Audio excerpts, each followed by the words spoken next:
let's just make everything inclusive in the sense of let's put wheelchair ramps everywhere and let's put automatic doors everywhere. And let's just make sure that regardless of what you look like physically and mentally, that you feel seen and heard.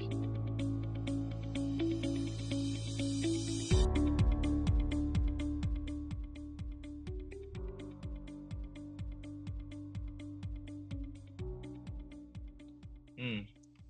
Yeah, purpose-driven leadership is realizing that what you're doing in the current moment is way greater than you. I think purpose-driven leadership is identifying a deep, meaningful reason of why you do what you do. So it pulls you to do the things that you don't want to do on a day-to-day basis. Everybody, you and I, and everybody listening has not so sexy things that we have to do on a day-to-day basis inside business, inside life. But for example, for me, my big pull was my parents gave me a shot at life. Everybody wanted to take me out. Everybody wanted to abort me, and I'm here. And so because they've given me life, I want to give them a life like they never had before. And so when Nick doesn't want to speak, when Nick doesn't want to do interviews, when Nick doesn't want to be happy Nick, I remember that my parents are not as spoiled as I want them to be, and I still have work to do. So to answer the question is purpose-driven leadership is identifying a purpose greater than yourself that will pull you to do the things that you don't want to do on a day-to-day basis. But also a purpose-driven leader is someone who understands that they are an offering to the world. And when you realize that you're an offering to the world, your mindset now is that I'm going to build myself into the greatest version of myself so I can give it to the world. Because leaders know that if they bless enough people, they can be blessed in any ways they want in life.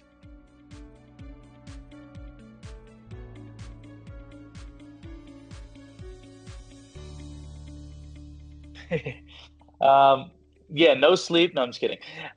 So peak performance habits. What I would say peak performance habits are, and these are things that I can't even believe they're coming out of my mouth because younger Nick would not have these things come out of his mouth, but like tracking my sleep. I didn't realize how powerful sleep was. And I would always used to brag about the bags under my eyes that they were money bags because I was working and I didn't need sleep. But now I take pride in not having bags under my eyes and getting a full rest. So peak performance habits are things like sleep, nutrition. You are what you eat. Most people feel like poop because they eat poop. Um, Moving your body, changing your physiology. I always say if the man with no legs of an arm moves his body more than you, that's your signal, get to moving. So moving your body, nurturing your temple, and then also being very conscious of the content that you consume on a day-to-day basis. And peak performance habit number one really is deflecting most people's limited stories.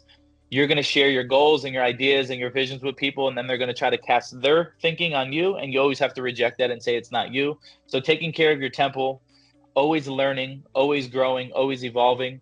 And then I would also say the nerdy stuff was like nutrition, counting macros, tracking your sleep, making sure your cortisol levels are down, getting your blood panels done. I mean, that's like nerdy, geeky stuff. But listen, the bottom line is, for all I know, we get one body, and sometimes your creator misses a few spots and misses a few parts, but we still got to nurture the temple. And so whatever nurturing the temple is for you, that will be peak performance.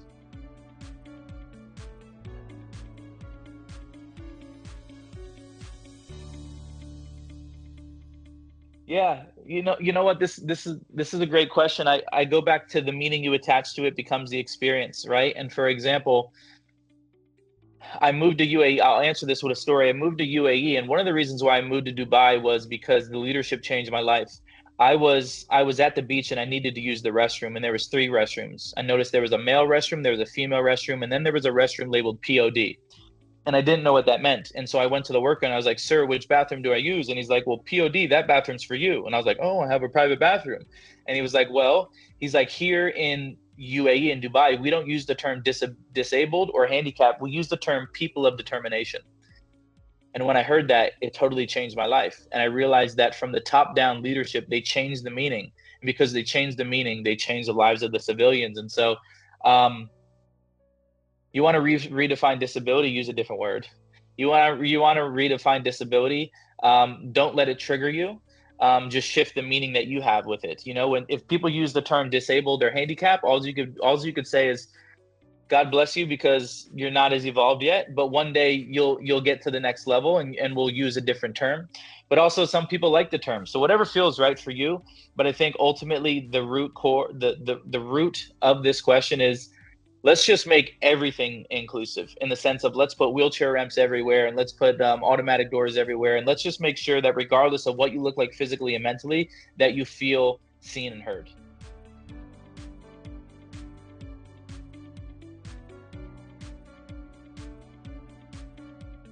What I hope audience take away from my speeches is awareness. You see, I always tell people inside the facilitation, I will take you only as deep as you want to go. But also, I'm not here to tell you how to live life. What I learned about the greatest communicators and the greatest leaders is they ask the right questions to lead their people to their own answers. And so all I ask for the audience is to sit there with an open mind, an open heart, and an open soul, but see where the brain goes and see if I ask you a question that you've never been asked before that will lead you to an insight that you've never seen before, because the healing starts with the awareness. Once you see it, you can never unsee it and you'll never forget it. And so if something's affecting you and now you're aware of it, but you don't take action, now it's not on Nick, it's on you, because Nick already made you aware of it. So what I hope for the audience is awareness, and then most importantly, implementation. Oftentimes we think knowledge is power, but knowledge is actually potential power. The real power comes from implementation of the knowledge that you have. Everybody knows someone who knows a whole lot of knowledge, but they can't find their way out of a paper bag.